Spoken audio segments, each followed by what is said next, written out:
各位同學，大家好。咁上次咧，我哋就好犀利啦，已經咧學識咗咧點樣幫一個旋律咧加上145和弦咯噃。咁呢次咧，大家會更加犀利嘅，因為咧我哋就可以學識用更加多個和弦咧去搭配啦。大家可以想象下啦，如果咧所有音樂咧都淨係得145和弦咧，咁其實咧個變化都好有限。咁呢次咧就教大家點樣可以用更加多嘅和弦去搭配啦。咁我哋試下聽一次啦。我哋上次咧學嘅和弦咧配落去快樂頌嘅第一句咧，其實用咗15115呢個和弦，大家可以聽聽效果。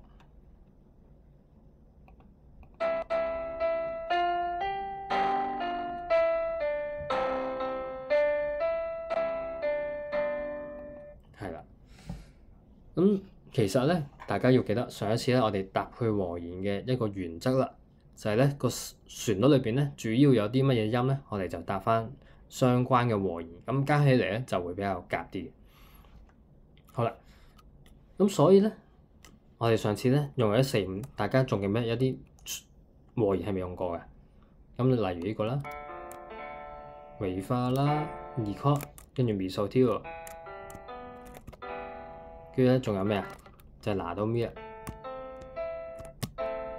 好，仲有一個喎，呢幾個和弦啦。咁我哋可以點樣用咧？例如啊，第一個小節我哋原本用1和弦嘅，咁咧因為咩？有咪數。咁有咩和弦咧？除咗1和弦，亦都有咪數咧。答案係3和弦啦，咪數 T 啦。咁所以我哋好簡單，將原本呢個位置咧移高啲。咪數 T 用嘅3和弦啦。好，第二個小節嘞喎，咁我哋可以用乜嘢咧和弦去搭配咧？數 T Re 啦，原本話，因為 So Fa Mi Re。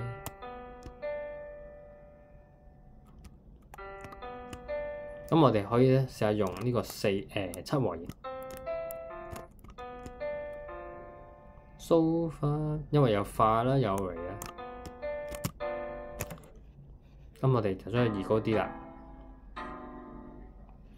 咁第三個和弦啦，Do Re Mi， 有咩和弦咧？又有 Do 又有 Mi 咧？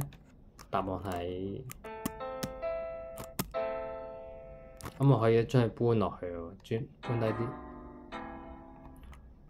Mi Re Re， 咁最尾嗰兩個咧，我就嘗試咧唔改佢字，係。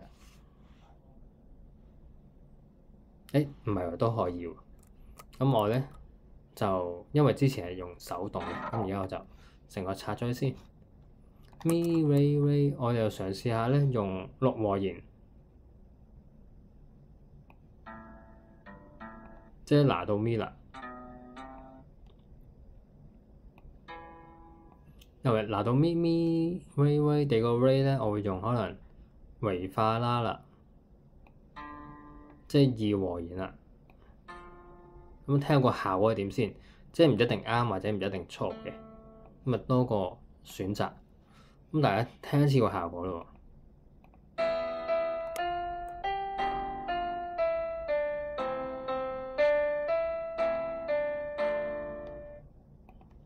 係咪比較特別咧？所以同原先嘅大家記住喎，我哋都係用同一個旋律喎，不過轉咗個和聲咧，其實咧可以有天淵之別嘅喎。咁大家咧就可以用多啲我哋呢個咧叫 secondary chord 啦，即係咧一個次等級嘅和弦啦。咁樣令到咧我哋之前學嘅145和弦咧，其實我哋嗰個叫 primary chord 啦，就係主要用嘅和弦嘅第一級用嘅。咁但係咧有時我哋為咗令到音樂更加多變化咧，我哋可以用多啲唔同嘅和弦去搭配嘅。咁而家我再講多一個用和弦嘅方式啦，就係咧之前咧我哋就係用3個音嘅一個和弦。咁有冇諗過如果搭上去又會點咧？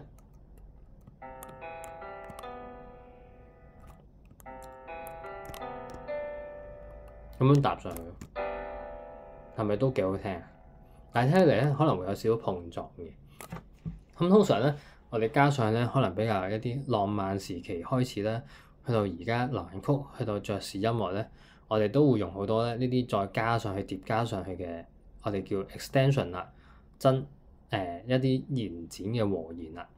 咁我哋可以點樣用咧？我哋翻去原本最原先，我哋用1515嘅嗰時，而家就係1515啦。好啦，咁我哋可以試下咧，直接將呢個一和弦咧加多個 T 落去，第七個音，我哋呢個亦都叫七和弦嘅七和弦。咁聽嚟咧，會唔會有啲可能撞啲嘅效果咧？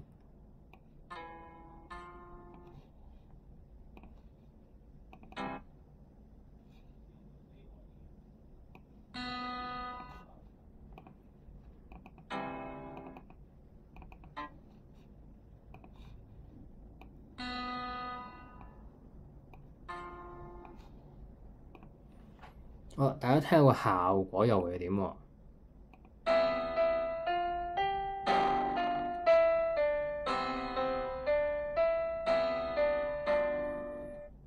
係喎，係咪好似又再豐富啲咧？再厚多少少咧？原來可以做好多嘢嘅喎。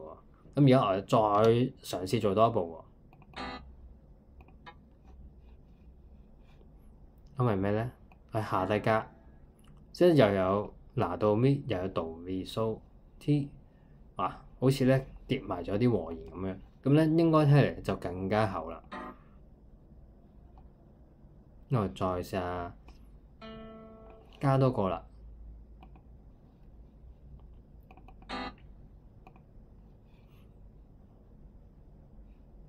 呢度咧加個低嘅拿音落去，mi re re 一樣啦，加個拿落去，加個上面咧加個啦隔開嘅，咁應該好厚咯喎。